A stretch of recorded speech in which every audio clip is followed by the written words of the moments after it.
ਸ਼ਲੋਕ ਮਹਲਾ ਪਹਿਲਾ। ਸਚ ਕਾਲ ਕੂੜ ਵਰਤਿਆ ਕਲ ਕਾਲਕ ਬੇਤਾਲ। ਬਿਓ ਬੀਚ ਪਤ ਲੈ ਗਏ ਅਬ ਕਿਉਂ ਉਗਵੈ ਦਾਲ। ਜੇ ਇੱਕ ਹੋਏ ਤਾਂ ਉਗਵੈ ਰੁੱਤੀ ਹੂੰ ਰੁੱਤ ਹੋਏ। ਨਾਨਕ ਪਾਹੇ ਬਾਹਰਾ ਕੋੜੈ ਰੰਗ ਨ ਸੋਏ। ਭੈ ਵਿੱਚ ਖੁੰਭ ਚੜਾਈਏ ਸਰਮ ਪਾਉ ਤਨ ਹੋਏ। ਨਾਨਕ ਭਗਤੀ ਜੇ ਰਪੇ ਕੂੜੈ ਸੋਏ ਨਾ ਕੋਏ। ਵਕਤ ਦਾ, ਮਾਹੌਲ ਦਾ, ਸਮੇਂ ਦਾ ਮਨੁੱਖ ਦੇ ਉੱਤੇ ਖਾਸ ਪ੍ਰਭਾਵ ਪੈਂਦਾ ਹੈ। ਇਸ ਵਾਸਤੇ ਮਨੁੱਖੀ ਜਗਤ ਵਿੱਚ ਇਹ ਆਮ ਮੁਹਾਵਰਾ ਵਰਤਿਆ ਜਾਂਦਾ ਹੈ ਕਿ ਸਮੇਂ ਦਾ ਪ੍ਰਭਾਵ ਹੈ, ਵਕਤ ਦੀ ਗੱਲ ਹੈ, ਸਮੇਂ ਦੀ ਖੇਡ ਹੈ। ਸਮੇਂ ਦਾ ਜੋ ਪ੍ਰਭਾਵ ਬਣਦਾ ਹੈ, ਦਰਅਸਲ ਬਹੁਤ ਸਾਰੇ ਮਨੁੱਖ ਇੱਕੋ ਹੀ ਤਰ੍ਹਾਂ ਦੀ ਸੋਚਣੀ ਦੇ ਹੋ ਜਾਣ ਤਾਂ ਬਕਾਇਦਾ ਇੱਕ ਸਮੇਂ ਨੂੰ ਜਨਮ ਦਿੰਦੇ ਨੇ, ਇੱਕ ਤਰ੍ਹਾਂ ਦੇ ਵਕਤ ਨੂੰ ਜਨਮ ਦਿੰਦੇ ਨੇ। ਜੈਸੇ ਮਹਾਤਮਾ ਬੁੱਧ ਦੇ ਸਮੇਂ ਇੱਕ ਲਹਿਰ ਉੱਠੀ ਤੇ ਹਰ ਇੱਕ ਭਿਕਸ਼ੂ ਬਣਨ ਵਿੱਚ ਫਖਰ ਮਹਿਸੂਸ ਕਰਦਾ ਸੀ। ਭਿਕਸ਼ੂ ਕਿਸੇ ਗਲੀ ਵਿੱਚੋਂ ਲੰਘ ਜਾਏ ਤੇ ਗਲੀ ਦੇ ਵਸਨੀਕ ਸਮਝਦੇ ਸਨ ਸਾਡਾ ਮੁਹੱਲਾ ਪਵਿੱਤਰ ਹੋ ਗਿਆ। ਭਿਕਸ਼ੂ ਬਣਨਾ ਮਾਣ ਵਡਿਆਈ ਦੀ ਗੱਲ ਹੋ ਗਈ। ਉਸ ਵਕਤ ਦੇ ਸਮੇਂ ਦਾ ਐਸਾ ਪ੍ਰਭਾਵ ਵਕਤ ਦੀ ਖੇਡ। ਇਹ ਗੱਲ ਵੀ ਠੀਕ ਹੈ ਕਿ ਸਮੇਂ ਦਾ ਪ੍ਰਭਾਵ ਵੀ ਵਿਅਕਤੀਆਂ ਦੁਆਰਾ ਬਣਦਾ ਹੈ। ਬਹੁਤ ਸਾਰੇ ਸਿਆਣੇ ਵਿਅਕਤੀ, ਬਹੁਤ ਸਾਰੇ ਮਹਾਨ ਵਿਅਕਤੀ ਇੱਕ ਤਰ੍ਹਾਂ ਦੀ ਸੋਚਣੀ ਦੇ ਹੋ ਜਾਣ ਤਾਂ ਬਕਾਇਦਾ ਇੱਕ ਸਮੇਂ ਨੂੰ ਜਨਮ ਦਿੰਦੇ ਨੇ, ਇੱਕ ਵਕਤ ਨੂੰ ਜਨਮ ਦਿੰਦੇ ਨੇ। ਔਰ ਹਰ ਬਸ਼ਰ ਐਸਾ ਕਹਿਣ ਲੱਗ ਪੈਂਦਾ ਹੈ ਇਹ ਵਕਤ ਦਾ ਪ੍ਰਭਾਵ ਹੈ, ਸਮੇਂ ਦਾ ਪ੍ਰਭਾਵ ਹੈ। ਲੇਕਿਨ ਬਹੁਤ ਸਾਰੇ ਮਲੀਨ ਮਨੁੱਖ, ਬਹੁਤ ਸਾਰੇ ਮਾੜੀ ਸੋਚਣੇ ਵਾਲੇ ਵੀ ਇੱਕ ਤਰ੍ਹਾਂ ਦੇ ਮਾਹੌਲ ਨੂੰ ਜਨਮ ਦਿੰਦੇ ਨੇ, ਇੱਕ ਤਰ੍ਹਾਂ ਦੇ ਸਮੇਂ ਨੂੰ ਜਨਮ ਦਿੰਦੇ ਨੇ। ਔਰ ਉਸ ਵਕਤ ਵੀ ਕਹਿਣਾ ਪੈਂਦਾ ਹੈ ਕਿ ਵਕਤ ਦਾ ਆਪਣਾ ਪ੍ਰਭਾਵ ਹੈ, ਸਮੇਂ ਦੀ ਆਪਣੀ ਖੇਡ ਹੈ। ਅਜੋਕੇ ਦੌਰ ਨੂੰ ਸਾਡੇ ਧਾਰਮਿਕ ਇਤਿਹਾਸ ਵਿੱਚ ਆਖਿਆ ਜਾਂਦਾ ਹੈ ਕਲ ਯੁੱਗ। ਐਸਾ ਸਮਾਂ, ਐਸਾ ਮਾਹੌਲ ਜਿਹਨੂੰ ਨਾਮ ਦਿੱਤਾ ਗਿਆ ਹੈ ਕਲ ਯੁੱਗ। ਇਸ ਦੇ ਅੱਖਰੀ ਅਰਥ ਅਨੇਕਾਂ ਹੋ ਸਕਦੇ ਨੇ, ਲੇਕਿਨ ਗੁਰਬਾਣੀ ਅਨੁਸਾਰ ਤੇ ਅਰਥ ਇਤਨੇ ਹੀ ਨੇ, ਕਲੇਸ਼ ਨਾਲ ਭਰਿਆ ਹੋਇਆ ਯੁੱਗ। ਹਰ ਪਾਸੇ ਕਲੇ ਹੀ ਕਲੇ, ਹਰ ਪਾਸੇ ਕਲੇਸ਼ ਹੀ ਕਲੇਸ਼। ਇਹ ਕਲੇ ਸਮਾਜਿਕ ਤਲ ਤੇ ਮੌਜੂਦ ਹੈ, ਵਿਵਹਾਰਿਕ ਤਲ ਤੇ ਦੇਖਣ ਨੂੰ ਮਿਲੇਗੀ, ਰਾਜਨੀਤਿਕ ਤਲ ਤੇ ਕਲੇ ਦੀ ਦੁਨੀਆ ਵਿੱਚ ਹੀ ਲੀਨ ਹੋ ਗਿਆ। ਹਰ ਪਾਸੇ ਕਲੇਸ਼ ਹੀ ਕਲੇਸ਼, ਔਰ ਇਹ ਕਲੇਸ਼ ਧਾਰਮਿਕ ਦੁਨੀਆ ਵਿੱਚ ਵੀ ਆ ਗਿਆ। ਜਿੱਥੇ ਕਲੇਸ਼ ਹੋ ਗਏ, ਸਿਆਣਾ ਬੰਦਾ ਉੱਥੋਂ ਭੱਜਣ ਦੀ ਕੋਸ਼ਿਸ਼ ਕਰਦਾ ਹੈ ਤਾਂ ਅੱਜ ਦੀ ਰਾਜਨੀਤੀ, ਅੱਜ ਦਾ ਧਰਮ, ਅੱਜ ਦੀ ਸਮਾਜਿਕ ਜ਼ਿੰਦਗੀ ਦੀ ਸਿਆਣੇ ਮਨੁੱਖ ਨਿੰਦਾ ਕਰਨ ਲੱਗ ਪਏ ਨੇ। ਸਿਆਣੇ ਮਨੁੱਖ ਕਹਿੰਦੇ ਨੇ ਇਹ ਸਮਾਜਿਕ ਜ਼ਿੰਦਗੀ ਕੀ ਹੈ? ਕੁਝ ਵੀ ਨਹੀਂ। ਇਹ ਰਾਜਨੀਤਿਕ ਜੀਵਨ ਕੀ ਹੈ? ਕੁਝ ਵੀ ਨਹੀਂ। ਔਰ ਇਹ ਧਾਰਮਿਕ ਜ਼ਿੰਦਗੀ ਕੀ ਹੈ? ਕੁਝ ਵੀ ਨਹੀਂ। ਮਾਰ ਮਾਰ ਸਲਪਨੀ ਨਿਰਮਲ ਜਲ ਬੈਠੀ। ਭਗਤ ਕਬੀਰ ਜੀ ਮਹਾਰਾਜ ਕਹਿੰਦੇ ਨੇ ਜੋ ਕਲੇਸ਼ ਦੀ ਸਪਣੀ ਵਿਵਹਾਰਿਕ ਜ਼ਿੰਦਗੀ ਨੂੰ ਖਰਾਬ ਕਰ ਚੁੱਕੀ ਸੀ, ਸਮਾਜਿਕ ਜ਼ਿੰਦਗੀ ਨੂੰ ਦਾਗਦਾਰ ਕਰ ਚੁੱਕੀ ਸੀ, ਔਰ ਰਾਜਨੀਤਿਕ ਜ਼ਿੰਦਗੀ ਨੂੰ ਬਿਲਕੁਲ ਧੱਬੇ-ਨੁਮਾ ਕਰ ਚੁੱਕੀ ਸੀ, ਉਹ ਸਪਣੀ ਧਾਰਮਿਕ ਦੁਨੀਆ ਵਿੱਚ ਵੀ ਆ ਗਈ। ਔਰ ਉਸਨੇ ਧਾਰਮਿਕ ਲੋਕਾਂ ਨੂੰ ਵੀ ਬੇਦਾਗ ਨਹੀਂ ਰਹਿਣ ਦਿੱਤਾ, ਉਹਨਾਂ ਦੇ ਉੱਤੇ ਵੀ ਬਕਾਇਦਾ ਧੱਬੇ ਆ ਗਏ। ਐਸਾ ਕਿਉਂ? ਸਮੇਂ ਦਾ ਪ੍ਰਭਾਵ, ਵਕਤ ਦੀ ਖੇਡ।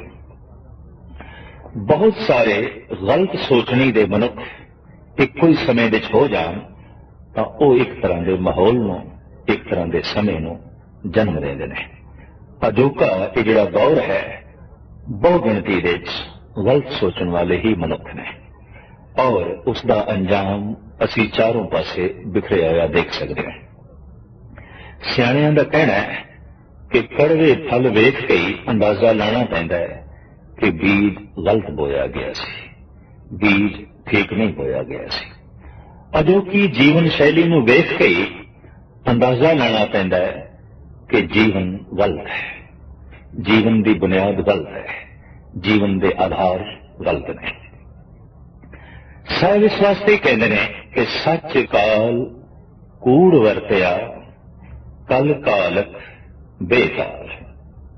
ਅਜੋਕੇ ਦੌਰ ਦੀ ਗੱਲ ਕਰਦਿਆਂ ਹੋਇਆ ਸਾਹਿਬ ਸ੍ਰੀ ਗੁਰੂ ਨਾਨਕ ਦੇਵ ਜੀ ਮਹਾਰਾਜ ਫਰਮਾਨ ਕਰਦੇ ਨੇ ਕਿ ਸੱਚ ਦਾ ਤੇ ਮਾਨੋ ਕਾਲ ਹੀ ਵਰਤ ਗਿਆ ਹੈ।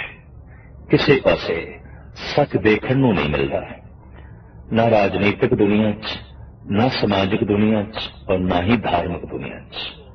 ਹਰ ਪਾਸੇ ਝੂਠ ਹੀ ਝੂਠ ਦਾ ਪਸਾਰਾ। ਕਈ ਦਫਾ ਹੈਰਾਨਗੀ ਹੁੰਦੀ ਹੈ ਕਿ ਚਲੋ ਰਾਜਨੀਤਿਕ ਦੁਨੀਆ ਦੇ ਉੱਤੇ ਝੂਠ ਨੂੰ ਬਰਦਾਸ਼ਤ ਕਰਾਂਗੇ, ਵਿਵਹਾਰਕ ਤੇ ਸਮਾਜਿਕ ਦੁਨੀਆ ਵਿੱਚ ਵੀ ਮਾੜਾ ਮੋਟਾ ਝੂਠ ਅਗਰ ਚੱਲਦਾ ਹੈ ਤਾਂ ਨਜ਼ਰਅੰਦਾਜ਼ ਕੀਤਾ ਜਾ ਸਕਦਾ ਹੈ, ਪਰ ਝੂਠ ਧਾਰਮਿਕ ਦੁਨੀਆ ਵਿੱਚ ਵੀ ਐਸੀਆਂ ਕਹਾਣੀਆਂ ਧਾਰਮਿਕ ਗ੍ਰੰਥਾਂ ਵਿੱਚ ਮਿਲਦੀਆਂ ਨੇ, ਔਰ ਐਸੇ ਕਿਸੇ ਧਾਰਮਿਕ ਲੋਕ ਸੁਣਾਉਂਦੇ ਨੇ ਜਿਨ੍ਹਾਂ ਦਾ ਸੱਚ ਨਾਲ, ਸਚਾਈ ਨਾਲ ਦੂਰ ਦਾ ਵੀ ਵਾਸਤਾ ਨਹੀਂ। ਆਖਿਆ ਜਾਂਦਾ ਹੈ ਕਿ 2.5 ਚੁਲੀਆਂ ਵਿੱਚ ਅਗਸਤ ਮੁਨੀ ਸਾਗਰ ਨੂੰ ਪੀ ਗਏ, ਮਲ ਮੂਤਰ ਦੇ ਰਾਹੀਂ ਕੱਢਿਆ, ਸਮੁੰਦਰ ਖਾਰਾ ਹੋ ਗਿਆ। ਗਿੱਲਾ ਪਰਨਾ ਮਾਰਿਆ ਗਿਆ ਚੰਦਰਮਾ ਨੂੰ, ਮਾਰਿਆ ਗੌਤਮ ਨੇ, ਚੰਦਰਮਾ ਦਾਗੀ ਹੋ ਗਿਆ। ਮੱਛੰਦਰ ਨਾਥ ਦਾ ਜਨਮ ਮੱਛੀ ਤੋਂ ਹੋਇਆ, ਗੌਕੜ ਦਾ ਜਨਮ ਗਊ ਤੋਂ ਹੋਇਆ, ਰਿਸ਼ੀ ਮਾਂਡਵ ਦਾ ਜਨਮ ਮੈਂਡਕੀ ਤੋਂ ਹੋਇਆ। ਗਰਜ ਕੇ ਇਸ ਤਰ੍ਹਾਂ ਦੀਆਂ ਕਹਾਣੀਆਂ ਔਰ ਇਸ ਤਰ੍ਹਾਂ ਦੀਆਂ ਬਿਆਨਬਾਜ਼ੀਆਂ ਆਮ ਬੰਦਿਆਂ ਦੇ ਅੰਦਰ ਸ਼ੱਕ ਪੈਦਾ ਕਰ ਦਿੰਦੀਆਂ ਨੇ। ਠੀਕ ਹੈ, ਇਹਨਾਂ ਕਹਾਣੀਆਂ ਵਿੱਚ ਜੋ ਰਹੱਸ ਹੈ, ਜੋ ਰਮਜ਼ ਹੈ, ਉਸ ਤੱਕ ਨਾ ਪਹੁੰਚਣ ਕਾਰਨ ਕਰਕੇ ਅਗਰ ਇਹਨਾਂ ਦਾ ਉਪਰੋਕਤ ਰੂਪ ਹੀ ਲੈ ਲਈਏ ਫਿਰ ਤੇ ਇਹ ਸਾਰੀਆਂ ਹੀ ਗਲਤ ਬਿਆਨੀਆਂ ਜਾਪਦੀਆਂ ਨੇ। ਰਾਜਨੀਤਿਕ ਤੇ ਸਮਾਜਿਕ ਜ਼ਿੰਦਗੀ ਤੇ ਕਰੀਬਨ ਖੜੀ ਗਲਤ ਬਿਆਨੀਆਂ ਤੇ, ਪਰ ਜਦ ਇਹ ਗਲਤ ਬਿਆਨੀਆਂ ਧਾਰਮਿਕ ਦੁਨੀਆ ਵਿੱਚ ਵੀ ਆ ਜਾਣ, ਰੋਜ਼ਮਰਾ ਦੀਆਂ ਕਰਾਮਾਤਾਂ ਦੀਆਂ ਕਹਾਣੀਆਂ, ਇਹ ਹੋ ਗਿਆ, ਉਹ ਹੋ ਗਿਆ, ਅਨਹੋਣੀਆਂ ਗੱਲਾਂ ਧਾਰਮਿਕ ਬੰਦਿਆਂ ਨਾਲ ਜੋੜ ਦੇਣ ਨਾਲ ਹੁੰਦਾ ਕੀ ਹੈ, ਸਿਆਣੇ ਬੰਦੇ ਦੇ ਅੰਦਰ ਧਰਮ ਬਾਰੇ ਵੀ ਗਿਲਾਨੀ ਪੈਦਾ ਹੋ ਜਾਂਦੀ ਹੈ। ਤੇ ਸਾਹਿਬ ਕਹਿੰਦੇ ਮੈਂ ਦੇਖਦਾ ਹਰ ਪਾਸੇ ਸੱਚ ਦਾ ਤੇ ਕਾਲ ਹੀ ਵਰਤਿਆ, ਕਿਸੇ ਪਾਸੇ ਸੱਚ ਦਿਖਾਈ ਨਹੀਂ ਦਿੰਦਾ। ਆਖਰ ਜੀਵਨ ਮਨੁੱਖ ਦਾ ਵੰਡਿਆ ਹੋਇਆ ਹੈ। ਜੀਵਨ ਕੁਝ ਮਨੁੱਖ ਦਾ ਬਾਜ਼ਾਰ ਵਿੱਚ, ਵਿਵਹਾਰ ਵਿੱਚ ਬਤੀਤ ਹੁੰਦਾ ਹੈ, ਕੁਝ ਸਮਾਜ ਪਰਿਵਾਰ ਵਿੱਚ ਬਤੀਤ ਹੁੰਦਾ ਹੈ, ਕੁਝ ਇਸ ਦਾ ਜੀਵਨ ਧਾਰਮਿਕ ਹੈ ਤੇ ਕੁਝ ਇਸ ਦਾ ਜੀਵਨ ਰਾਜਨੀਤਿਕ ਹੈ। ਤੇ ਜੀਵਨ ਦੇ ਹਰ ਪਹਿਲੂ ਵਿੱਚ ਅਗਰ ਝੂਠ ਹੀ ਝੂਠ ਹੋਵੇ ਤਾਂ ਫਿਰ ਬਾਬੇ ਦੇ ਵਾਕ ਬਿਲਕੁਲ ਪੂਰੇ ਸਹੀ ਉਤਰਦੇ ਨੇ ਕਿ ਸੱਚ ਕਾਲ ਕੂੜ ਵਰਤਿਆ। ਸੱਚ ਦਾ ਤੇ ਮਾਨੋ ਕਾਲ ਹੀ ਪੈ ਗਿਆ, ਚਾਰੋਂ ਪਾਸੇ ਝੂਠ ਹੀ ਝੂਠ ਪਰਸਿਆ ਹੈ, ਝੂਠ ਹੀ ਝੂਠ ਵਿਆਪਕ ਹੈ। ਕਲ ਕਾਲਕ ਬੇਤਾਲ। ਤੇ ਇਸ ਝੂਠ ਦੀ ਕਾਲਕ ਨਾਲ, ਜੋ ਕਲਯੁਗ ਦੀ ਖਾਸ ਕਾਲਕ ਹੈ, ਜੀਵ ਬੇਤਾਲ ਹੋ ਰਹੇ ਨੇ, ਪਰੇਸ਼ਾਨ ਹੋ ਰਹੇ ਨੇ, ਦੁਖੀ ਹੋ ਰਹੇ ਨੇ। ਸੱਚ ਸਫਾਈ ਹੈ, ਝੂਠ ਦਾਗ ਹੈ। सच अमन है, सुख है, चैन है। झूठ बेचैनी है, दुख है, संताप है, बोझ है। जिस मनुख की जिंदगी जितनी ज्यादा झूठी होगी वो उतना ही बेताल हो जाएगा, उतना ही दुखी हो जाएगा, उतना ही बेचैन हो जाएगा, उतना ही परेशान हो जाएगा। और जिस मनुख दे कोल जितना ज्यादा सच है, जितना अधिक सच है, उहदे कोल उतना ही सुकून होगा, उतनी शांति होगी। और सहजे सहजे ऐसा होता है कि लंबी बीमारी विच रहने वाला मरीज मर्ज नाल सहमत हो जाता है, बीमारी नाल सहमत हो जाता है और बीमारी नूं वो खिड़े मत्थे कबूल कर लैंदा है कि इन्हें ते रहना ही है। झूठ दे जमिया, झूठ दे जीवन बतीत कर रहा मनुख अपनी धारणा ही बना बैठा है कि सच बोलना, सच विच जीवना ते सच सोचना अति कठिन है, अति कठिन है। तो झूठ नाल भाईवाली पा बैठा है, झूठ नाल अपना जो है संबंध जोड़ बैठा है। साहब कहते ने मैं देखदा सच दा ते बिल्कुल काल ही पै गया है, चारों पासे झूठ ही झूठ वरत रहा है, उदा ही पसार है ते झूठ की कालख करके जीव बेताल हो रहे हैं। कालख होती हुई है बोलां ते, क्योंकि बोलां विच झूठ है। कालख होती हुई है दृष्टि विच, क्योंकि वेखना झूठ है, सुनना झूठ है, सोचना झूठ है। हर पासे धब्बे ही धब्बे, हर पासे कालख ही कालख। और ये मौजूदा दौर की देन है, समय का प्रभाव है, वक्त की खेल है। बीओ बीज पत ले गए, अब क्यों उग गए दाल। साहब कहते ने कि बीज बीजन वाले अपनी पत लैके, पत का परवाना लैके, पत का फुल लैके, पत का फल अपनी झोली विच पा के प्रभु दे दरबार जा पहुंचे। पर हुण अब क्यों उगवे दाल, हुण दाल किवें पैदा हो गए। बीज ओही पुंगरदा है जो साबित हो गए, मुकम्मल होए। बीज नूं दुफाड़ कर दईए ते दाल हो जाती है, उन्हों ज्यादा दलीए ते दलिया बन जाता है, होर ज्यादा पीसीए ते आटा बन जाता है। हुण बीज दा अगर आटा बोईए, दाल बोईए, वो पुंगरदी नहीं, वो उगदी नहीं।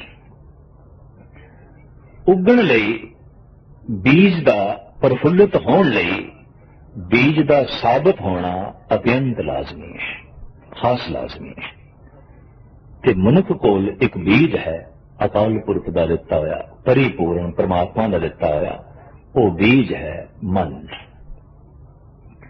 ये ठीक है कि खूबसूरत फुल्लां दे बीज अक्सर करूप देखे गए हैं, पर करूप बीजां दे विचों भी अत्यंत महान गहरी सुंदरता जन्म लैंदी है।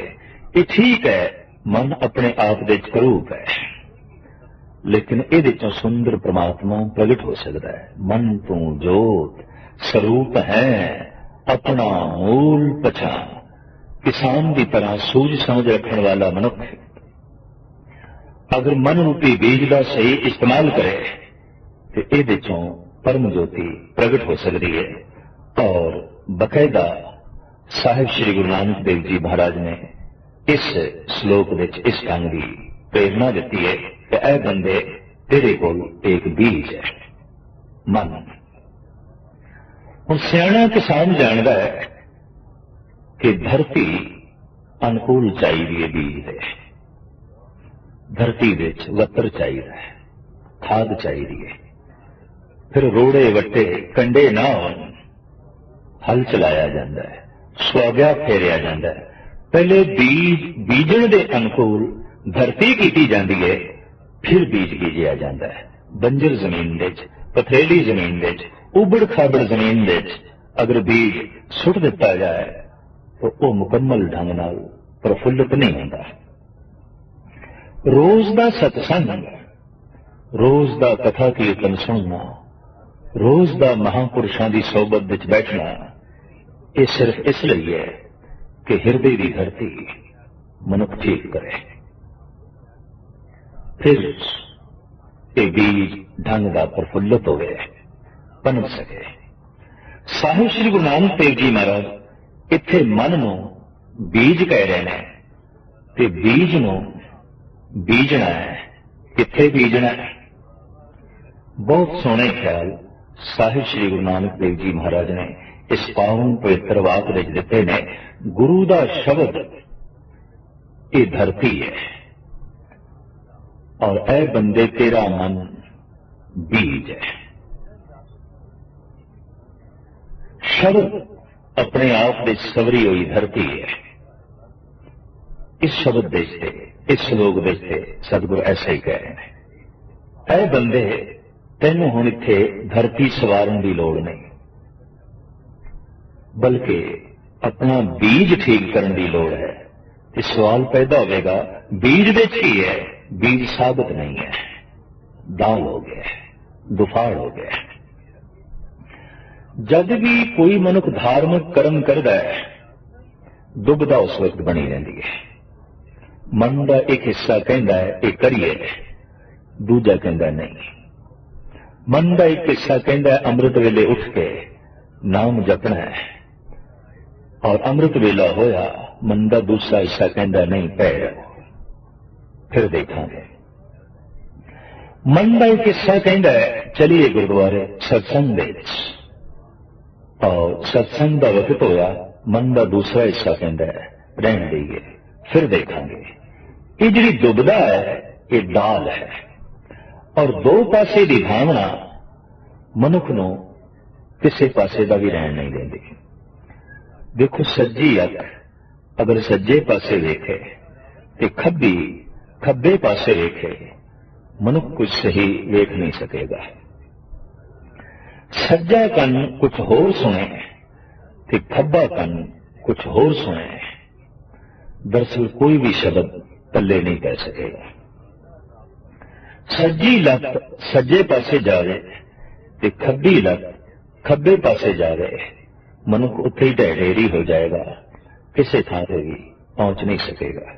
सज्जा हाथ कुछ बनावे, खब्बा तोड़ देवे, खब्बा कुछ लिखे, सज्जा मेट देवे, तो कुछ भी नहीं लिखा जा सकेगा, कुछ भी बन नहीं सकेगा। दरअसल दो हत्थां नूं काम एक देना है, दो पैरां नूं मार्ग एक देना है, दो अखां नूं दृष्टि एक देनी है, और दो पैरां नूं मार्ग एक देना है। हू बहु इसे तरीके नाल दो जिहड़े मन ने इन्हां नूं चिंतन एक देना है, सोचनी एक देनी है, काम एक देना है, दृष्टि एक देनी है, स्रोत एक देनी है। मन की दुबदा ना बनी रहे, मन दाल ना हो, तन दे दो टुकड़े करिए तन की मौत हो जाती है, पर मन ते जीवदा ही टुकड़ियां दे च, निके निके टुकड़ियां च। आम लोक गीत भी कह देंगे ने साडे मन के टुकड़े ते हजारां ने, साडा दिल ते हजारां टुकड़ियां विच बटिया होया है, और यह बहुत वड्डी सच्चाई को बयान करते हैं। वाकई कोई टुकड़ा कित्थे पिया है, कोई टुकड़ा कित्थे पिया है। शरीर के इतने टुकड़े कर दईए तो शरीर की तत छिन मौत है, लेकिन मन ते टुकड़ियां दे ही जीवदा है। शरीर के इतने टुकड़े हो जान तो शरीर को जिंदा रखना बड़ा औखा है, और इतने सारे टुकड़े जुड़ भी नहीं सकते। पर मन प्रति एक प्रभु की दया है, बख्शिश है कि असी इन्हां टुकड़ियां नूं एक कर सकते हैं, समेट सकते हैं, इन्हां नूं एक रूप दे सकते हैं। साहिब कहते ने जे एक होए तां उगवे, बीज एक होवे तां फिर उगे, पैदा होवे। तो पहले इस बीज नूं एक करना है। भगत कबीर जी महाराज कहते ने जां की दिल साबत नहीं तां को कहां खुदा है। जिदा दिल ही साबित नहीं उहदे लई खुदा कित्थे, उहदे लई परमात्मा कित्थे। परमात्मा ते उस लई है जिदा दिल साबित है, जिदा बीज साबित है। बीज ही साबित नहीं तो गल किवें बनेगी। शब्द अपनी थां ते महान है, हर गुरु मंत्र अपनी थां ते महान है, गुरु दा शब्द गुरु दा मंत्र। लेकिन ऐ मन ये बीज ठीक नहीं, ये दुफाड़ होया गया, ये टुकड़े टुकड़े होया गए। तो पहले इस मन नूं साबित करना है, एक करना है। इसी नूं कहंदे ने मन नूं एकाग्र करना है, मन नूं एक करना है। तन एक है, मन एक नहीं है। ऊधो मन भयो 10-20, ये बोल बिल्कुल सही ने। हजारों टुकड़े हुए पैने इस मन दे, इनू एक करना है। धर्म की जी साधना है जप तप की, ये मन नू एक करना है। दरअसल जैसे मन एक होता है मन की मौत हो जाती है। मन मिटता है, ऐसे मिटता है जैसे कि धरती विच बीज मिटता है, पर बीज का मिटना प्रफुल्लित होना है, मन का मिटना परम आनंद की प्राप्ति है। मन का मिटना परम रस की प्राप्ति है। मन मुए धात मर जाए, बिन मन मुए कैसे हर पाए। तन जिंदा रहे तो संसार नाल संबंध जुड़ता है, मन मर जाए तो निरंकार नाल संबंध जुड़ता है। संसार नाल संबंध जुड़े रहन, तन नूं जिंदा रखना लाजमी है। निरंकार नाल संबंध जुड़े, मन नूं मारना बड़ा लाजमी है। तन नूं मारना बड़ा आसान है, खुदकशी करनी बड़ी आसान है। थोड़ा जिहा मनुख जहर खा ले, अग दे च अपने आप नूं जला ले, किसी उच्ची इमारत तो अपने आप नूं गिरा दे, तो तन दी ते मौत हो जाती है, तन ते खत्म हो जाता है। लेकिन लंबी चौड़ी समाधियां लाने वाले, जप तप करने वाले बड़े बड़े साधु पीर पैगंबर भी रोंदे हुए देखे गए ने कि मन मरिया नहीं, मन अपनी थां पे मौजूद है और भयंकर रूप में जो है मौजूद है। इंज कह लो, दिन भर कम धंधा इस वास्ते करना है कि किसी तरीके नाल तन जिंदा रहे, पर जब तक इस वास्ते करना है कि किसी तरीके नाल मन मर जाए, इसकी मौत हो जाए। तो साहब कहन जे एक होए तां उगवे, जे बीज एक होवे तां फिर उगे।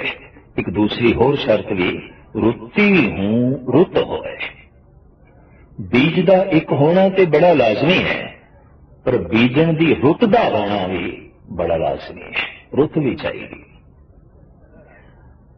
धरती ठीक होवे, बीज वधिया होवे, पर मौसम ठीक ना होवे, मौसम अनुकूल ना होवे, तां भी बीज का प्रफुल्लित होना बड़ा औखा है। तो रुत्ती हूं रुत होए। साहब कहने रुतुआं दे चों आखिर रुत भी महान चाहिए, चंगी चाहिए, उत्तम चाहिए। हुण सवाल यह पैदा होता है कि मन नूं शब्द की धरती विच बीजीए, रुत केड़ी है, केड़ा समा है। असी जो धरती विच बीज बोंदे हां, इन्हां ते निगाह मारीए, किधरे किसान एक फसल चुगदा है, किधरे दो फसलां, किधरे किधरे तीन फसलां ने, किधरे एक बीज साल विच एक दफा बोया जाता है, ते किधरे किधरे दो दफा, और बहुत ही किधरे एक थां ते तीन दफा भी साल विच एक बीज बोया जाता है। ये मन बीज है और शब्द धरती है, गुरु का मंत्र धरती है। इस बीज नूं बीजना है। रुत साल विच किन्नी क दफा आउंदी है? नहीं, साल की गल नहीं। इत्थे 8 पैरां विच दिन रात विच 2 दफा बीजण की रुत आउंदी है, और वही रुत है। और उस रुत की संभाल करके कोई बीजे तो फिर बड़ी बरकत है। उस रुत नूं गुरबाणी ने अमृत वेला कहा है। उस रुत नूं साडे देश के ऋषि मुनिया ने ब्रह्म मुहूर्त आख्या है। उस रुत नूं इस्लामी फकीरां ने अलल सुबह करके आख्या है। वो फुट गई है, लेकिन अजे सूरज नहीं निकले, अजे रात की तारीकी भी मौजूद है। ये दिन ते रात का संगम हो रहा है। ये जो दिन ते रात का मेल हो रहा है, यही है आत्मा ते परमात्मा दे मेल करने का समा। यही है बीज ते धरती दे मेल करने का समा। शाम नूं सूरज गरूब हो गया है, लेकिन चानना अजे बाकी है, लाली अजे बाकी है। एकदम हनेरा नहीं हो गया, लेकिन असी दिन भी नहीं कह सकते इसनों, क्योंकि सूरज गरूब हो गया है। पर असी रात भी नहीं कह सकते इसनों, क्योंकि अजे थोड़ा जिहा चानना मौजूद है। इस तरह के समय नूं कहंदे ने संध्या, जिथे दिन ते रात की संधि होंदी है। ये संधि 8 पैरां विच दो दफा होंदी है। एक ब्रह्म मुहूर्त अमृत वेले जब पो फुट पैंदी है, सूरज उदय नहीं होया पर रात भी पूर्ण तौर पर खत्म नहीं हुई, दिन ते रात का संगम हो रहा है, दिन ते रात की संधि हो रही है, दिन ते रात का मेल हो रहा है। बस वही समा है शब्द ते सुरत का मेल करने का, वही समा है मन रूपी बीज नूं शब्द रूपी धरती विच देण दा। गुरु नानक ने इस वास्ते ही सिख नूं दो वक्त सत्संग करन लई कहा है, एक सवेरे एक शाम। सवेरे उस वक्त जब दिन दिन नहीं है, रात रात नहीं है, अमृत वेला है। शाम नूं उदों जब सूरज गरूब हो गया है। इस वास्ते शरीर दा बकायदा नितनेम अलग है, शाम दियां बाणियां पाठ दियां बकायदा अलग ने। और उस समय नूं संभाल के कोई बीज बोवे शब्द दी धरती विच तां सतगुरु दी बाणी दा फैसला है, हर अमृत वेले वक्ते का बीजिया, भगत खाए खर्च रहे निखुटे। बड़ी बरकत पाएगी अगर उस समय कोई बीजे। समा मददगार होता है, परमात्मा मददगार होता है, वो रुत अनुकूल होती है। वो नादान है किसान जो मौसम सिर वक्त सिर बीज नहीं बोंदा ते बेरुता बीज बोंदा है, ते बेरुता बीज बोया होया समय सिर प्रफुल्लित नहीं होता, पूर्ण तौर पर प्रफुल्लित नहीं होता। तो शायद कहन जे एक होए तो उगवे, रुती हूं रुत होए। नानक पाहे बाहरा कोरे रंग न सोए। कपड़ा कोरा है, अगर उसनू भट्ठी ते ना चाड़िए, खुंब ते ना चाड़िए, तो फिर उस ते रंग चाड़ना बड़ा औखा है। जिवें बंजर जमीन विच बीज प्रफुल्लित नहीं होता, तिवें कोरे कपड़े ते रंग भी नहीं चढ़ता। उन्होंने बकायदा भट्ठी दे चाड़ के खुंब ते चाड़ना बड़ा जो है लाजमी होता है, और फिर बाद विच पाण लई दी है। तो सतगुरुदेव जी महाराज कहते नानक पाहे बाहरा कोरे रंग न सोए। सतगुरुदेव जी महाराज फरमान करते हैं, पाण तो बिना खुंब चाड़े तो बिना कोरे कपड़ियां देते रंग नहीं चढ़ता। तो मन कोरा है, इसकी पाण चाड़िए ते किवें रंग चढ़ाइए। सैतन भय विच खुंब चढ़ाइए, सरम पाओ तन होए। परमात्मा दे भय की भट्ठी विच इनू पाना, यही खुंब ते चाड़ना है। रब दा भय शुद्ध कर देंदा है, रब दा भय निर्मल कर देंदा है, रब दा भय पवित्र कर देंदा है। भय पईए तन खीण होए, लोभ रत विचों जाए, ज्यों बैसंतर भात सुध होए, त्यों हर का भाव दुर्मत मैल दवाए। तमाम दुर्मति प्रभु भय विच जल के खाक हो जाती है। मनुख का मन पावन हो जाता है, पवित्र हो जाता है। प्रभु भय दे भट्ठी विच इनू पाना चाहिए, यही खुंब ते जो है चाड़ना है। कि जब तक की जिहड़ी मेहनत करनी है, यही जो है पान चाड़नी है। नानक भक्ति जे रपे, कूड़े सोए न कोए। इस तरीके नाल जो भक्ति विच लीन होंदा है, भक्ति करता है, फिर उसनों कूड़ दी पान नहीं चढ़ती, वो सचियार हो जाता है, सच का आनंद माणदा है, सच नाल जुड़ के सच की मूर्ति हो जाता है। और उसनों वेख के कहना पैंदा है कि हुण ईश्वर विच ते इस भगत विच भेद नहीं रहा। मल्ला पहला लब पात दो राजा मेहता, कूड़ हुआ सिकदार।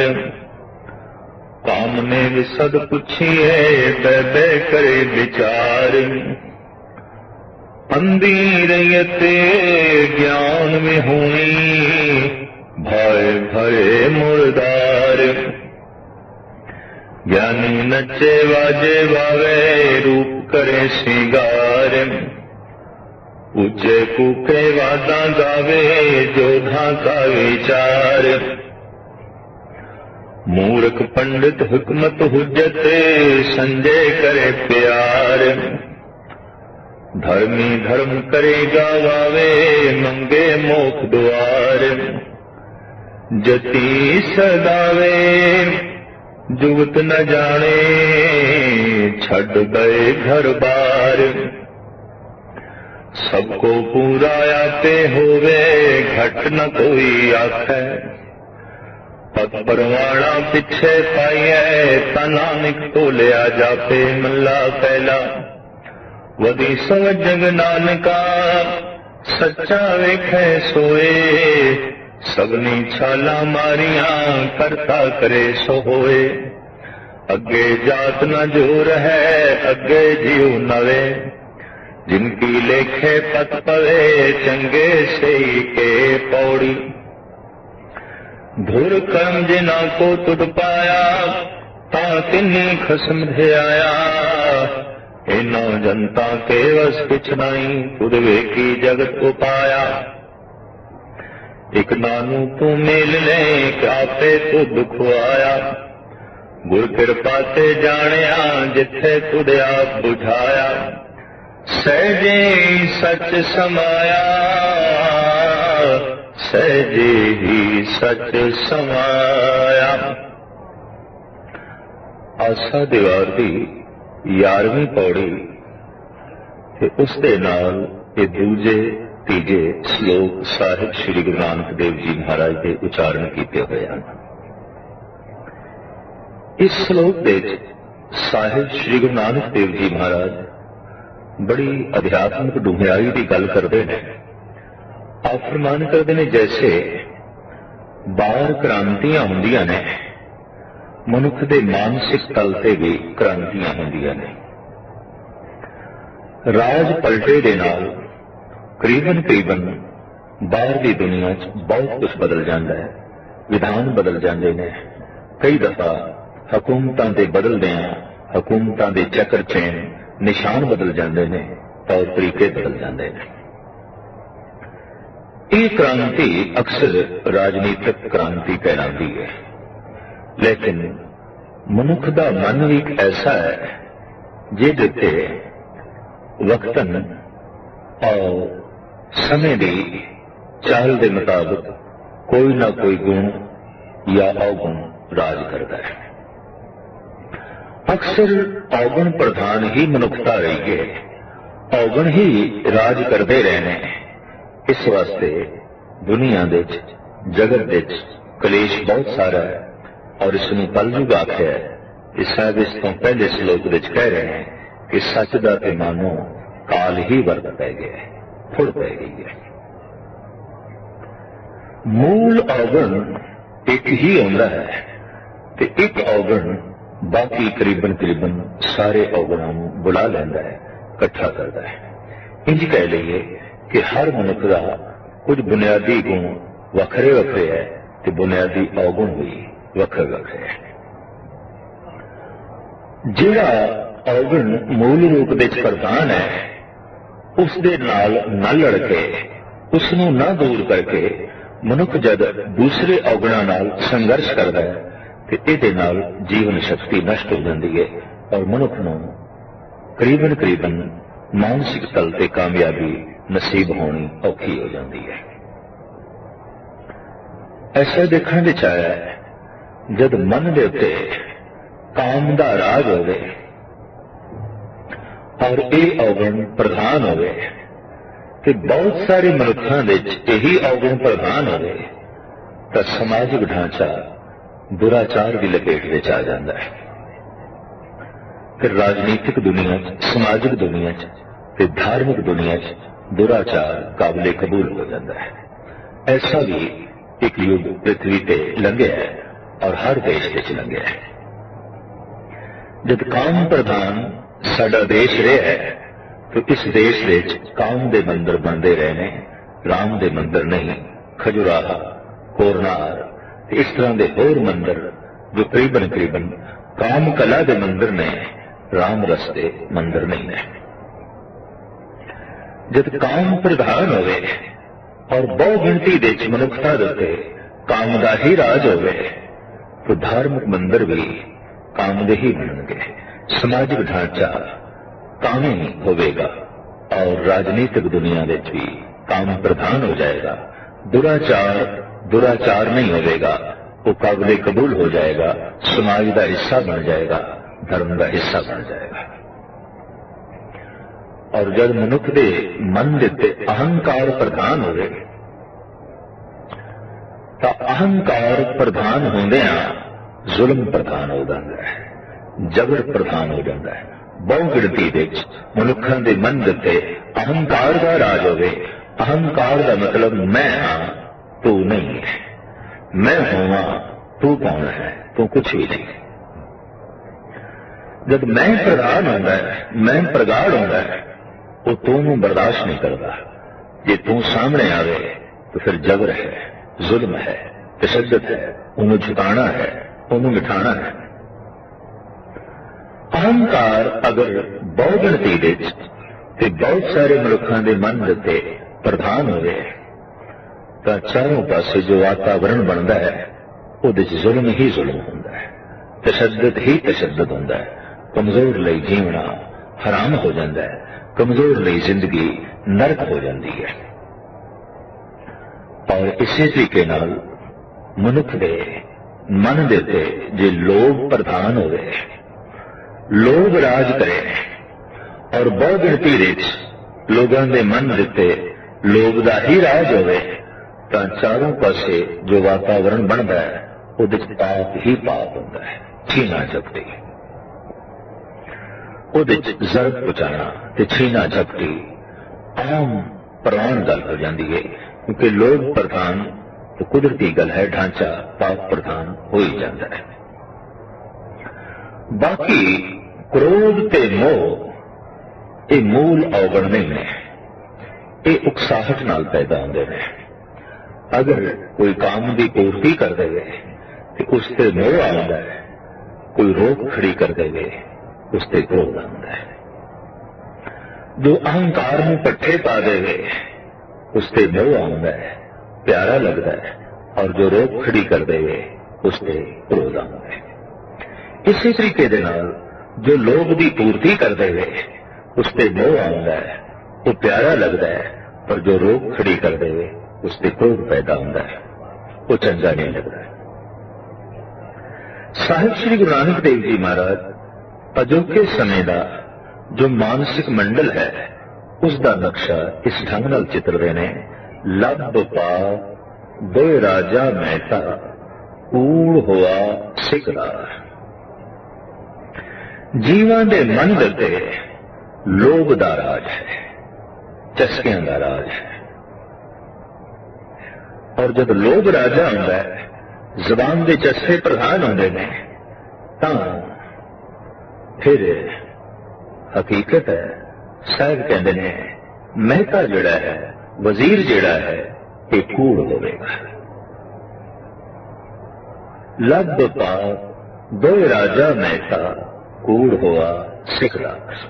जीवां दे मन दे उत्ते जब बहु गिणती विच लोभ प्रधान होंदा है तो सहायक रूप दे नाल पाप बैठा होंदा है, कूड़ बैठा होंदा है। कूड़ मशवरा देंदा है, पाप मददगार होंदा है, सहायक होंदा है। लोभी पुनीत हो ही नहीं सकता ते लोभी सचियार हो ही नहीं सकता। लोभ की पूर्ति बिना झूठ तो और बिना पाप तो करनी बड़ी कठिन है। साहिब कहने लोभ ते राजा है और पाप वजीर है और कूड़ चौधरी है। काम नेब सद पूछिए बह बह करे विचार। काम नायब है, भाव कानून बनाने वाला है, कानून राइज करने वाला है। काम नूं बुला के लोग पूछता है, विचार वटांदरा करता है भी अपना राजपाट किवें चलाना है, किवें बलवान रूप दे सारियां दे उत्ते छाना है, किवें अपने राजपाट नूं मजबूत करना है। इहदी सलाह, इहदी सूझबूझ एक काम नायब देंदा है। भाव जे काम प्रधान है तो कूड़ प्रधान है, कूड़ प्रधान है तो पाप प्रधान है, पाप प्रधान है तो फिर राजपाठ लोभ का है, क्योंकि ये सारे अवगुण लोभ की पूर्ति करते हैं। दरअसल लोभ का मतलब ही है कि मैं होवां, मेरी होंद होवे, ते होंद की पूर्ति लई काम चाहिए, होंद की पूर्ति लई कूड़ चाहिए, होंद की पूर्ति लई पाप चाहिए। अंधी रैयत ज्ञान विहूणी भाए भरे मुर्दार। साहिब कहते इस लोभ रूपी राजे की जिहड़ी रैयत है वो तो बिल्कुल अंधी है, उन्होंने सच दिखाई नहीं देता, असलियत का बोध नहीं, कुछ भी सूझ-बूझ नहीं है। ये राजा शक्तिशाली ये अंधी प्रजा से राज करता है, ते प्रजा अंधी है तो फिर जिधर उसनों तोड़ांगे वो तुर पाएगी। करीबन करीबन निजाम सारी दुनिया का ही इस ढंग नाल दिखाई देता है। लोग प्रधान हो गए कि लोग मनुख नूं किसी पासे भी तोड़ सकता है। लोभी बंदा किसी पासे भी जा सकता है, कोई भी गलत काम कर सकता है, अनर्थ कर सकता है। भाए भरे मुर्दार, मुर्दार की है जो अपना हक नहीं है वो खाना, ये मुर्दार खाना है। और गुरु नानक देव जी महाराज का तो फैसला है कि हक पराया नानका उस सुअर उस गाय, गुरु पीर हामना ता भरे जा मुर्दार न खाए। गुरु के पीर ने ते उदों ही हां भरनी है, अरदास सुनी है जब कोई मुर्दार ना खाए, दूजे का हक ना खोए। तो तृष्णा इतनी प्रबल है कि मनुख प्राय हक भी चट्टी भरदा है, भाव प्राय हक खोने की कोशिश करता है। लोभ वश होके, पाप वश होके, कूड़ वश होके और काम वश होके और अज्ञान वश होके मनुख नूं प्राई वस्तु प्राई दिखाई नहीं देती और उसनों बड़े शौक नाल वो खोंदा है, छीना झपटी ते उतरदा है। और चारों पासे ये दौर अच्छी व्यापक रूप विच वेख सकते हैं। अगर आख्या जाए बड़ा ज्ञान है, बड़े विद्यालय ने, बड़ी सूझबूझ है, चारों पासे बड़ी जो है पढ़ाई लिखाई है, धार्मिक ज्ञानियों का सतगुरु देव जी महाराज इस ढंग नाल चित्रण करते हैं। ज्ञानी नचे वाजे वावे रूप करे सिंगार। ज्ञानियों का यह हाल है कि वह धर्म का प्रचार बस एक रास लीला के रूप ही कर रहे हैं, नच रहे हैं, वाजे वजा रहे हैं, अपना बहुत सुंदर श्रृंगार करके रूप सजा के ते अपने आप को पेश पे करते हैं, नचते पे ने, गांदे पे ने, ऊंचे फूके वादा गावे जोधा का विचार ही गांदे ने उच्ची उच्ची। साहिब कहते हैं जोधियां दियां लड़ाइयां दियां विचारां सुनाते ने, फलाना राजा इंज लड़िया, फलाना जोधा इंज लड़ाया, इंज लड़ाई का प्रचार करके जोधियां दियां वारां सुना के विचारां सुना के वो धर्म का प्रचार करते हैं। इसनों ही वो ज्ञान समझते पे ने और ज्ञानी लोग इस ढंग दे नाल जगत नूं परमात्मा नाल जोड़न की कोशिश करते हैं, जबकि जोधियां दी विचार ते लड़ाई झगड़ियां दे किसी हद तक मनुखता नूं लड़ाई झगड़ियां नाल ही जोड़ते हैं और उन्हां वादा विवादां नाल जोड़ते हैं जिन्हां वादा विवादां करके लड़ाई झगड़े होए सन। मूर्ख पंडित हिकमत हुज्जत संजय करे प्यार। जो पंडित अखवांदा है वास्तविक मूर्ख है, मूर्ख है, बस अपना मुंह ही अगे रखे है, विचार नूं नहीं, सूझ ते समझ नूं नहीं। उहदियां सारियां दलीलां, उहदियां सारियां सियाणपां संजय करे प्यार। दरअसल धन संपदा नूं समेटण दे विच, संचण दे विच ही लगियां ने और धन संपदा दे विच प्यार ही उहदी जिंदगी का मनोरथ है। उंज वो पंडित है, धार्मिक पंडित है, प्रभु का पंडित है, लेकिन वास्तविक ये है कि मूर्ख है। और साहिब कहते हैं धन संपदा नाल उसका प्यार है और धन ही संचना जिहदी जिंदगी का मनोरथ है। जीवन दियां सारियां जुगतियां ਧਨ ਸੰਚਣ ਵਿੱਚ ਜਿਸ ਦੀਆਂ ਖਰਚ ਹੋ ਰਹੀਆਂ ਨੇ ਉਹ ਧਾਰਮਿਕ ਦੁਨੀਆ ਵਿੱਚ ਪੰਡਿਤ ਕਹਿਲਾਇਆ ਜਾ ਰਿਹਾ ਹੈ, ਜਦਕਿ ਸਤਿਗੁਰੂ ਕਹਿ ਰਹੇ ਨੇ ਨਹੀਂ, ਮੂਰਖ ਪੰਡਿਤ। हिकमत हुज्जत संजय करे प्यार, धर्मी धर्म करेगा गावे, मंगे मोख द्वार। धार्मिक साधना करने वाला पुरुष धर्म करके धर्म गवा छड़दा है। क्यों? धार्मिक कर्मां नाल मंग जोड़ देंदा है ते मंग मात्र ही संसार है, चाहे वो मंग मोक्ष दी होवे, चाहे वो मंग शांति दी होवे, चाहे वो मंग सुख दी होवे, मंग मात्र ही संसार है।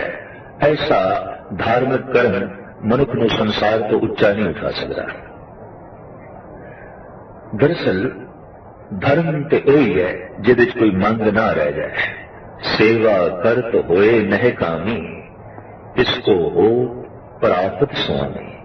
मालिक की प्राप्ति किसनूं होंदी है? स्वामी का मिलन किसनूं होंदा है? अकाल पुरख का मिलाप किसनूं होंदा है? जिसके अंदर कोई मंग नहीं रह जाती। दरअसल जिस कर्म के नाल मंग जुड़ गई वो ते व्यापार है।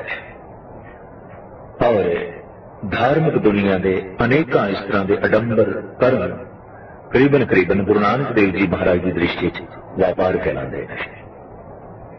व्यापार विच की है? कुछ देना कुछ लेना। जिथे कुछ कर्म करके कुछ मंग है और मंग वध है तो सहज करने ते व्यापार है। कोट मधे को बिरला सेवक और सगले व्यवहारी। करोड़ों दे कोई एक अद भगत है, सेवक है, जो प्रभु की बंदगी करता है, बस सिर्फ बंदगी ही करता है।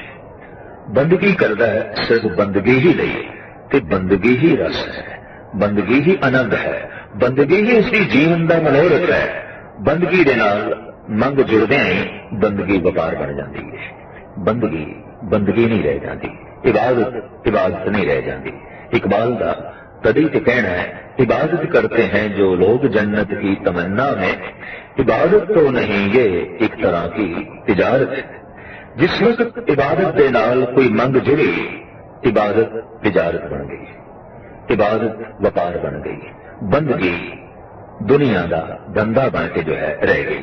तो शायद कहने धार्मिक बंदा धार्मिक कर्म करता है, लेकिन कर्म करके कीते हुए कर्म गवा छड़ता है, व्यर्थ कर छड़ता है। क्यों? मंगे मोख द्वार। हर कर्म दे नाल वो मंग जोड़ देता है, मैनू मुक्ति मिले, मैनू मुक्ति मिले। तो जिस कर्म दे सदका मैनू मुक्ति मिल सकती है, मोक्ष वड्डा नहीं, फिर ते कर्म वड्डा होया। जिस कर्म का सदका मैनू परमात्मा मिल सकता है, फिर परमात्मा वड्डा नहीं, मेरा कर्म वड्डा है। मैं वो कर्म करांगा ते परमात्मा नू प्राप्त कर लवांगा। कर्म इस वास्ते करने ने ताकि मनुख नू बोध होवे कि मेरे कीते हुए कर्म परमात्मा का मुल नहीं है, मोक्ष का मुल नहीं है। और ये कर्म करदियां करदियां अनुभव उदों जागदा है जब कर्मां दे नाल कोई मंग ना जोड़ीए। मंग जोड़ दईए तो हर कर्म व्यापार बनता जा रहा है। और ये रब्बी अनुभव जो कर्म करदियां करदियां अंदर पैदा होता है, इस अनुभव तो फिर बंदगी करने वाला मनुख वांझिया रह जाता है। हकीकत है, घाल न मिलियो सेव न मिलियो, मिलियो आए अचिंता। गुरु नानक देव जी महाराज का कहना, घालना घालदे थक गए, साधना करदियां करदियां थक गए, साधना नाल नहीं मिलिया, घालना नाल नहीं मिलिया, अचनचेत एक दिन आण के मिलिया। कदों मिलिया? जद घालना सिर्फ घालना ले ही घालते रहे, जद बंदगी दे नाल कोई मंग ना जुड़ी, उस दिन बंदगी रस आ जाता है। जिस दिन बंदगी कोई मंग नहीं होती, बंदगी केवल बंदगी ही नहीं है, इबादत केवल इबादत ही रह जाए, वो इबादत फिर मनुख को परमात्मा नाल जोड़ देंदी है, ईश्वर दे नाल जो है जोड़ देंदी है। शायद कहने धर्मी धर्म करेगा गावे, मंगे मोख द्वार। धर्मी बंदा धार्मिक कर्म करता है, लेकिन कीते हुए कर्म उदों सारे दे सारे अपने बर्बाद कर छड़ता है, गवा छड़ता है, जब मोक्ष की मंग करता है, मुक्ति की बार बार मंग करता है। जति सदा में जुगत न जाने, छड़ बहे घर बार। जति अपने आप को अखवाण वाले। दरअसल तमाम उन्हां धार्मिक बंदियां दी ਸਾਹਿਬ ਗੁਰੂ ਨਾਨਕ ਦੇਵ ਜੀ ਮਹਾਰਾਜ ਗਿਣਤੀ ਕਰਦੇ ਜਾਂਦੇ ਨੇ ਕਿ ਪ੍ਰਥਮ ਗਿਆਨੀ ਉਹ ਤੇ ਜੋਧਿਆਂ ਦੀ ਵਿਚਾਰ ਸੁਣਾ ਕੇ ਨੱਚ ਕੇ ਗਾ ਕੇ ਹੀ ਗਿਆਨੀ ਬਣੇ ਹੋਏ ਨੇ। ਦੂਸਰੇ ਪੰਡਤ ਉਹਦੇ ਕੋਲ ਹੁਜਤਾਂ ਤੇ ਦਲੀਲਾਂ ਸਾਰੀਆਂ ਜਿਹੜੀਆਂ ਨੇ ਧਨ ਸੰਪਦਾ ਇਕੱਠੀਆਂ ਕਰਨ ਲਈਆਂ ਨੇ, ਹੈ ਤਵਾਸਤਕ ਮੂਰਖ, ਲੇਕਿਨ ਜਾਣਿਆ ਜਾਂਦਾ ਹੈ ਲੋਕਾਂ ਦੀ ਸੂਝ ਸਮਝ ਦੁਆਰਾ ਉਹ ਪੰਡਤ ਬਣਿਆ ਹੋਇਆ ਹੈ। ਤੀਸਰਾ ਧਰਮੀ ਕਹਿਲਾਉਣ ਵਾਲਾ, ਇਬਾਦਤ ਗੁਜ਼ਾਰ ਬੰਦਾ, ਬੰਦਗੀ ਪ੍ਰਸਤ ਬੰਦਾ, ਬੰਦਗੀ ਦੇ ਨਾਲ ਮੋਕਸ਼ ਨੂੰ ਜੋੜੀ ਬੈਠਾ ਹੈ ਔਰ ਬਾਰ-ਬਾਰ ਮੰਗੀ ਜਾ ਰਿਹਾ ਹੈ। ਇਸ ਤਰ੍ਹਾਂ ਬੰਦਗੀ ਨੂੰ ਵੀ ਉਸਨੇ ਧੰਦਾ ਬਣਾ ਲਿਆ ਹੈ। ਚੌਥਾ ਜਤੀ, ਕਹਿਲਾਉਂਦਾ ਹੈ ਕਿ ਮੈਂ ਜਤੀ ਹਾਂ, ਪਰ ਸਾਹਿਬ ਕਹਿੰਦੇ ਨੇ ਜੁਗਤ ਦਾ ਪਤਾ ਹੀ ਨਹੀਂ। ਜਤੀ ਦੀ ਜੁਗਤ ਕੀ ਹੈ, ਕਿਸ ਜੁਗਤੀ ਦੇ ਨਾਲ ਜਤ ਦੀ ਪ੍ਰਾਪਤੀ ਹੁੰਦੀ ਹੈ, ਇਸ ਦਾ ਉਸ ਨੂੰ ਕੋਈ ਬੋਧ ਨਹੀਂ। ਘਰ-ਬਾਰ ਨੂੰ ਛੱਡ ਦੇਣ ਨਾਲ ਹੀ ਕੋਈ ਜਤੀ ਨਹੀਂ ਬਣ ਜਾਂਦਾ। ਜਤੀ ਸਦਾਵੇਂ ਜੁਗਤ ਨਾ ਜਾਣੇ, ਛੱਡ ਬਹੇ ਘਰ-ਬਾਰ। ਜੀਵਨ ਦੀ ਜੁਗਤੀ ਦਾ ਤੇ ਪਤਾ ਹੀ ਨਹੀਂ ਤੇ ਘਰ-ਬਾਰ ਛੱਡ ਦਿੱਤੇ ਨੇ ਤੇ ਜਤੀ ਸਦਵਾਰੇ। ਐਸੇ ਬੰਦਿਆਂ ਨੂੰ ਦੇਖਿਆ ਗਿਆ ਘਰ-ਬਾਰ ਛੱਡ ਦਿੱਤਾ ਹੈ तो घर-बार ਦਾ ਮੋਹ ਤੇ ਨਹੀਂ ਰਿਹਾ, ਹੁਣ ਆਸ਼ਰਮ ਦਾ ਮੋਹ ਹੋ ਗਿਆ। ਆਸ਼ਰਮ ਹੀ ਘਰ-ਬਾਰ ਬਣ ਗਿਆ। ਬਾਲ ਬੱਚੇ ਛੱਡ ਦਿੱਤੇ ਨੇ, ਹੁਣ ਬਾਲ ਬੱਚਿਆਂ ਦਾ ਮੋਹ ਤੇ ਤਿਆ ਗਿਆ, ਪਰ ਚੇਲਿਆਂ ਦਾ ਮੋਹ ਵਧ ਗਿਆ। ਹੁਣ ਚੇਲੇ ਹੀ ਬਾਲ ਬੱਚੇ ਬਣ ਗਏ। ਪਹਿਲੇ ਗ੍ਰਸਤੀ ਸੀ, ਬਾਲ ਬੱਚਿਆਂ ਲਈ ਜੀਵਦਾ ਸੀ, ਹੁਣ ਚੇਲਿਆਂ ਲਈ ਜੀਵਦਾ ਹੈ। ਪਹਿਲੇ ਘਰ-ਬਾਰ ਲਈ ਜੀਵਦਾ ਸੀ, ਹੁਣ ਆਸ਼ਰਮ ਲਈ ਜੀਵਦਾ ਹੈ। ਬਾਹਰ ਦੀ ਸਿਰਫ ਰੂਪ ਰੇਖਾ ਬਦਲੀ ਹੈ, ਅੰਦਰ ਮਨ ਉਹੀ ਦਾ ਉਹੀ ਹੈ। ਤੇ ਸਾਹਿਬ ਕਹਿੰਦੇ ਜੁਗਤੀ ਦਾ ਤੇ ਕੋਈ ਪਤਾ ਹੀ ਨਹੀਂ। ਜੀਵਨ ਦੀ ਜੁਗਤ ਕੀ ਹੈ, ਜੀਵਨ ਨੂੰ ਸਫਲ ਕਿਵੇਂ ਕਰਨਾ ਹੈ, ਇਸ ਦਾ ਤੇ ਕੋਈ ਪਤਾ ਨਹੀਂ। ਘਰ-ਬਾਰ ਨੂੰ ਛੱਡਣ ਦੇ ਨਾਲ ਹੀ ਕੋਈ ਜਤੀ ਨਹੀਂ ਬਣ ਜਾਂਦਾ। ਜਤੀ ਸਦਾਵੇਂ ਜੁਗਤ न जाने, छड़ बहें घर-बार। सबको पूरा आपे होवे, घट न कोई आखे। ਸਾਹਿਬ ਕਹਿੰਦੇ ਨੇ ਜੇ ਗਿਆਨੀਆਂ ਨੂੰ ਦੇਖੀਏ, ਪੰਡਤਾਂ ਨੂੰ ਦੇਖੀਏ, ਇਬਾਦਤ ਬੰਦਗੀ ਕਰਨ ਵਾਲਿਆਂ ਨੂੰ ਦੇਖੀਏ, ਜਤੀਆਂ ਨੂੰ ਦੇਖੀਏ, ਕੋਈ ਵੀ ਆਪਣੇ ਆਪ ਨੂੰ ਘੱਟ ਨਹੀਂ ਕਹਿਲਾਉਂਦਾ। ਸਭ ਆਪਣੇ ਆਪ ਨੂੰ ਪੂਰਾ ਤੇ ਵੱਧ ਤੋਂ ਵੱਧ ਬਿਆਨ ਕਰੀ ਜਾਂਦੇ ਨੇ, ਅਸੀਂ ਸੰਪੂਰਨ ਹਾਂ, ਅਸੀਂ ਧਾਰਮਿਕ ਦੁਨੀਆ ਵਿੱਚ ਅੱਗੇ ਹਾਂ, ਅਸੀਂ ਧਰਮ ਨੂੰ ਬਕਾਇਦਾ ਜੋ ਹੈ ਜਾਣਿਆ, ਪ੍ਰਾਪਤ ਕੀਤਾ ਹੈ। ਸਾਹਿਬ ਕਹਿੰਦੇ ਨੇ ਸਭ ਕੋ ਪੂਰਾ ਆਤੇ ਹੋਵੇ, ਘੱਟ ਨਾ ਕੋਈ ਆਖੇ।